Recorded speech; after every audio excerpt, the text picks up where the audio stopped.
Olá pessoal, dando continuidade à nossa quinta semana de aula sobre vetores, hoje vou continuar falando sobre o módulo de um vetor em R3. Só que agora um vetor definido por dois pontos. Então, eu tenho dois pontos em R3, ponto A e o ponto B. O ponto A tem a abscissa x1 ordenada y1 e cota z1, e o ponto B tem a abscissa x2 ordenada y2 e cota z2. Desenhei aqui no R3, no espaço tridimensional, o ponto A e o ponto B. Então, se você está assistindo esse vídeo, para e faça esse mesmo desenho aí no papel, para que você possa entender o que a gente vai fazer aqui. Eu quero saber como calcular a distância entre os pontos A e B. Calcular a distância entre os pontos A e B é o mesmo que calcular o comprimento do vetor AB. Então, é o mesmo calcular o comprimento desse vetor AB. Tá? Então, o comprimento do vetor AB, eu vou chamar o vetor AB de V. Tá? O comprimento desse vetor, o comprimento é o módulo dele, como a gente já viu. Então, o módulo do vetor é a mesma coisa que o módulo de AB. Então, vou chamar aqui de módulo de V. O comprimento do vetor AB é o módulo do vetor V definido pelos pontos A e B. Bom, vou deduzir uma fórmula para a gente calcular, né? De forma análoga que a gente fez em R2, de forma análoga, eu vou deduzir uma expressão para a gente poder calcular o comprimento de um vetor em R3 definido por dois pontos. Tá? Então, veja bem, primeiramente, eu vou pegar aqui no plano XY e vou fazer um triângulo retângulo.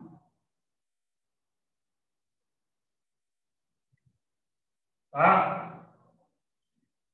Então, eu tenho um triângulo retângulo aqui. Por que eu tenho um triângulo retângulo? Porque o eixo x é perpendicular ao eixo y. Consequentemente, esse ângulo aqui também é de 90 graus.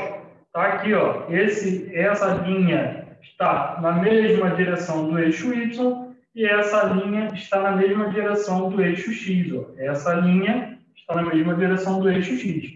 Como o eixo x e o eixo y são perpendiculares, então esse ângulo também é de 90 graus. Tendo entendido isso, então aqui eu tenho um triângulo retângulo. Quais são as dimensões? Vamos lá. Desse cateto do triângulo. Bom, esse cateto vai ser a medida do x1 até o x2. Para encontrar essa medida, basta eu fazer x2 menos x1. Tá? Então, a distância do x1 até o x2 é x2 menos x1.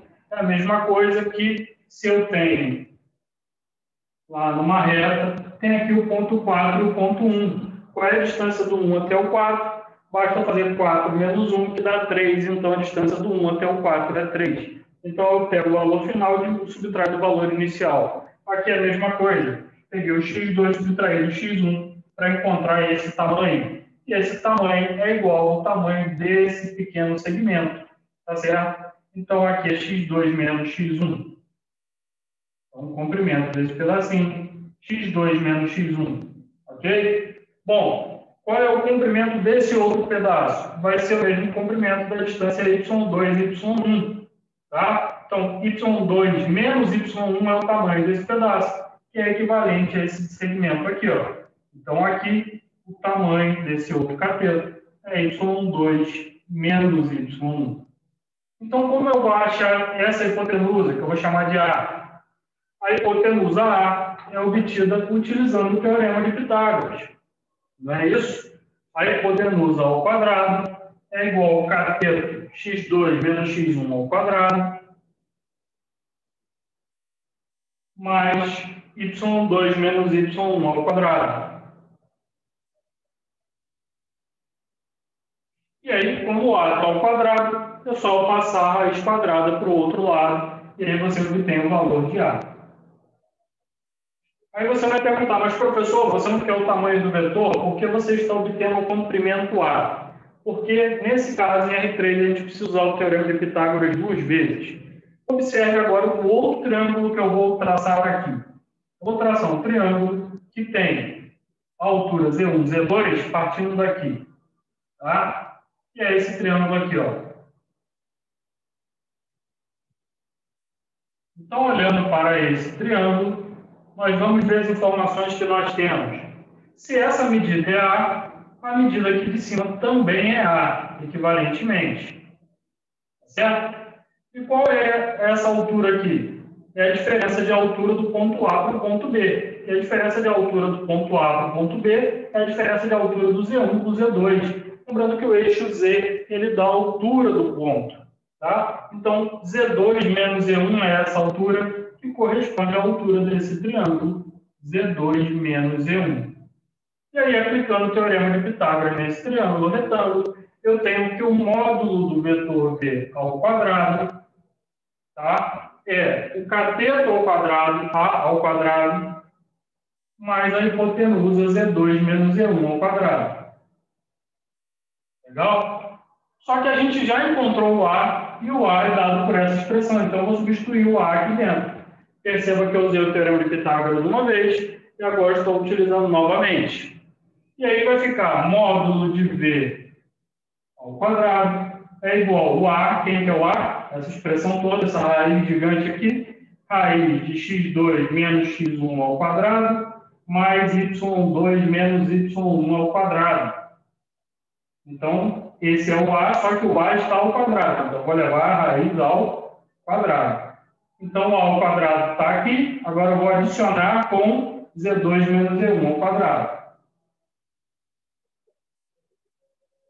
Feito isso, bom, a gente vai cortar esse quadrado com a raiz, e aí sobra módulo de V ao quadrado é igual a x2 menos x1 ao quadrado,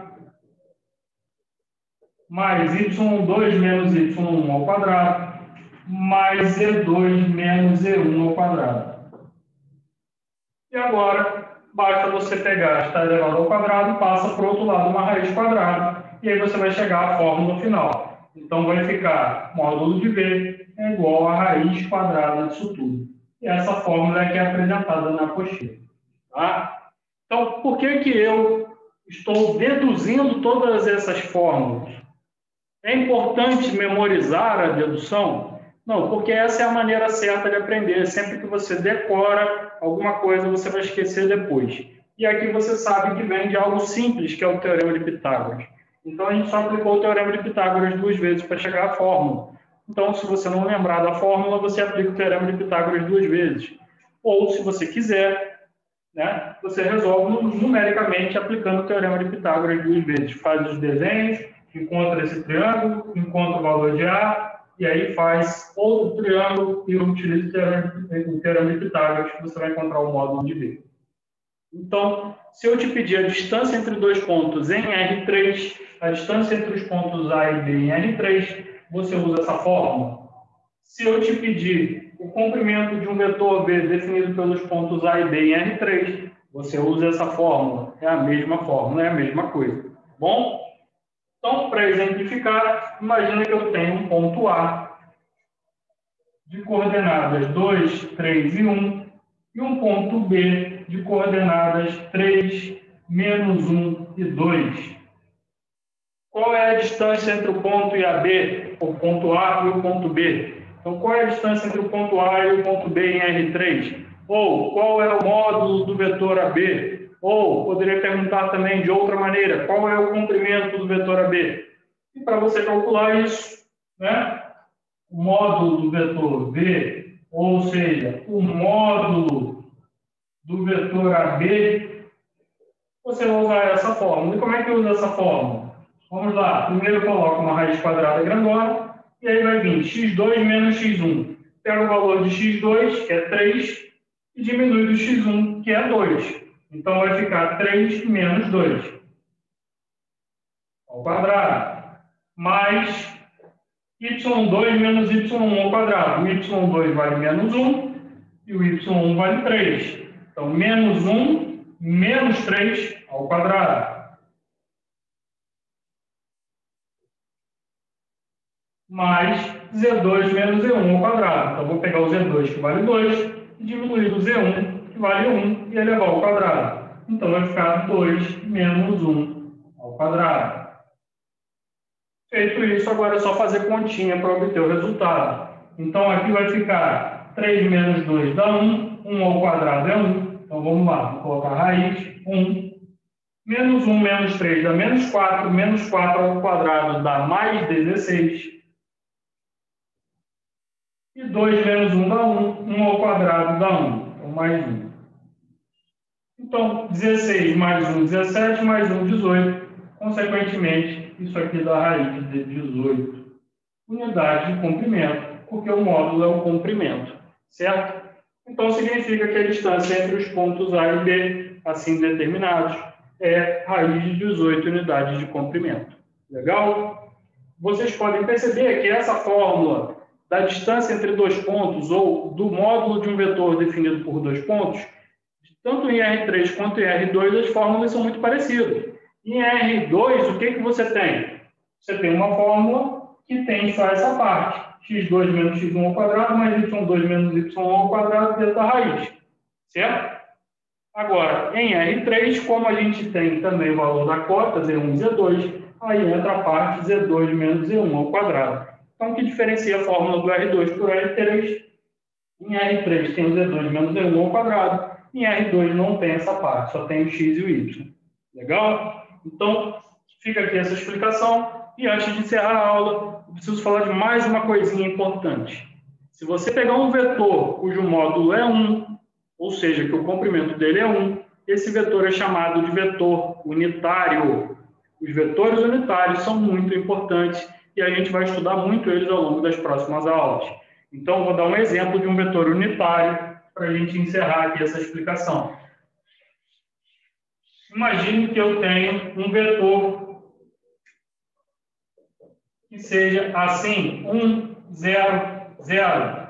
Se eu calcular o módulo desse vetor, basta eu fazer a raiz quadrada do x1 ao quadrado, mais y1 ao quadrado, mais z1 ao quadrado. E ao efetuar essa conta, 1 ao quadrado dá 1, então vai ficar a raiz de 1, mais 0 ao quadrado dá 0, mais 0 ao quadrado dá 0, 1 mais 0 dá 1, então vai dar a raiz de 1. E raiz de 1 é 1. Portanto, o tamanho do vetor V, 1, 0, 0, de abscissa 1, ordenada 0 e cota 0, é 1. Portanto, o vetor V é chamado vetor unitário. Então, a gente vai estudar bastante coisa falando sobre vetores unitários, vetores cujo módulo é igual a 1, cujo comprimento é igual a 1. Tudo bem? Então, bons estudos a todos e até a nossa próxima videoaula. Um abraço.